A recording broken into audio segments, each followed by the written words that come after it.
Hello everyone, it's me back again. I am a professor in medical university at United States, where I teach medical students and PhD students, and I also conduct research. I have my own lab. The primary focus of my research is actually cardiovascular complications of diabetes and obesity. So I'm a basic scientist. And I'm a pharmacologist by training. In the last 4 or 5 years, as I saw Mamoni struggle with Alzheimer's disease, I became heavily interested in Alzheimer's disease. And today I would like to share some basic concepts of my research work that I'm conducting in my lab in USA. So you can see here, this is a picture of the brain. As we all know, the brain is capable of performing a number of different functions. And each individual region of the brain is capable of performing a unique set of functions, ranging from vision control, hearing, balance and coordination. You can see this is the region that's responsible for memory, learning, problem solving, and so on. Now, a fact that I would like to point out is that with respect to the total body weight, brain actually represents only 2%. So it's pretty small, 2% of the total body weight. Yet, nearly 15 to 20% of our blood supply is provided to the brain.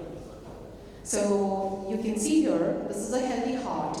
We all know that heart is the organ that's pumping constantly, and this is the organ that is providing blood to all different organs in the body, including the brain.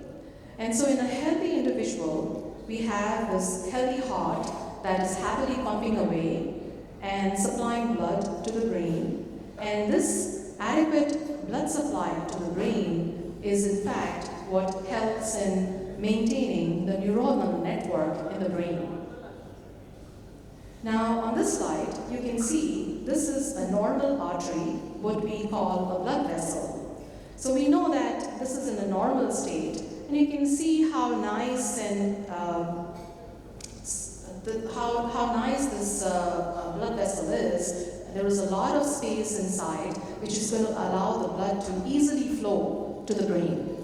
Now, under certain diseased conditions, this blood vessel can actually become constricted. Right? And so when it becomes constricted, you can see how the internal surface area has decreased, and this is going to cause a tremendous restriction on the amount of blood that flows to the brain. And so shown on this slide are some risk factors of dementia: high cholesterol, diabetes, obesity, aging, and elevated blood pressure. Each of these risk factors of dementia are independently capable of converting a normal, healthy blood vessel into a constricted blood vessel. Okay? And so here you can see, this is again a picture of the brain. You can see the numerous network of blood vessels, and shown here is a magnified version of a cross-section of the blood vessel. Now, our blood vessel is made up of a number of different cell types, okay? And so this pink region that you can see, as my pointer is highlighting, this is made up of a particular type of cell that is known as vascular smooth muscle cell, okay? And it is this vascular smooth muscle cell that is known to be the key regulator of cerebral blood flow in response to the brain's oxygen and nutrient demands. So when the brain is active, it needs its oxygen, it needs its nutrient contents. For that, it needs its blood supply. And this is largely controlled by a healthy functioning of these vascular smooth muscle cells. So in case of a demented individual, in case of an AD, Alzheimer's disease individual, these vascular smooth muscle cells become abnormal. So they lose their normal functionality. And this in turn can restrict blood flow to the brain, thereby the brain is not going to receive its nutrient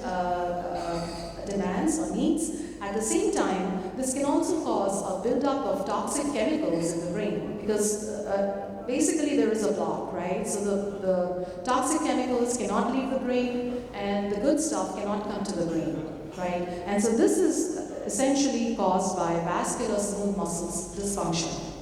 So in short, vascular smooth muscle dysfunction can lead to cerebrovascular impairment. So basically there is an impairment in blood flow to the brain, which in turn can lead to neuronal degeneration, resulting in the cognitive decline and other symptoms associated with AD and related dementia.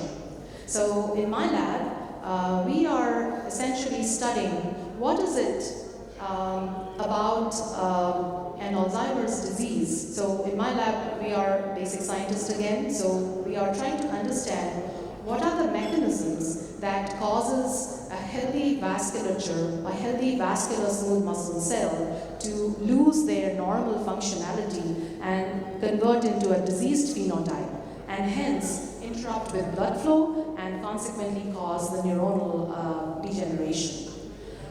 There are also a lot of clinical studies suggesting that females actually have a higher propensity for Alzheimer's disease-related dementia. So one other aspect of my research work is to understand what is it about the sex-based differences. So what is different between a male and female that makes a female more prone to developing AD-related dementia? And of course, I'm also interested, given that my primary interest is in cardiovascular complications of diabetes. So in my lab, we are also studying what is it about diabetes, obesity, or high lipid or high blood pressure that can cause a healthy vasculature to become abnormal, consequently resulting in neuronal degradation. So, as I mentioned, I'm a basic scientist. So my research model are mice. I work with mouse. And so you can see on the slide pictures of many different kinds of mouse. So these are this golden colored mouse. This is a diabetic mouse. So as you can see, this is obese, this is diabetic, this has high blood pressure, this has high lipid content. And next to it, the counterpart is a healthy animal. And we have recently published some studies where we have found that this mice actually at 1 year of age shows significant cognitive impairment, and this impairment is more visible in females than in males. Okay? Shown below, this is a mouse model of Alzheimer's disease. So basically using these different mouse models, we are further trying to genetically modify the blood vessel of these animals in order to study how converting the blood vessel, how we can convert the blood vessel from a diseased to a healthy phenotype, and in turn prevent neurodegenerative disorders linked to AD-related dementia. So in conclusion, the key points that I would like to summarize are that an adequate cerebral blood flow is crucial for adequate brain function and survival.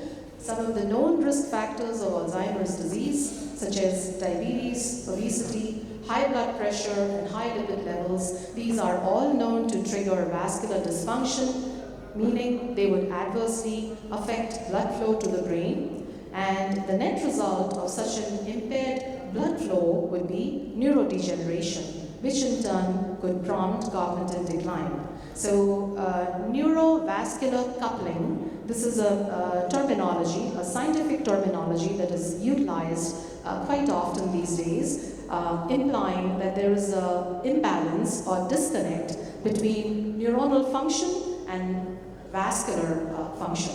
Okay? And so this is really the focus of my studies and many other researchers globally, all over the world. And we hope that one day we can discover the mechanism underlying this, which can eventually lead to some novel therapeutics to combat this devastating disorder. Thank you.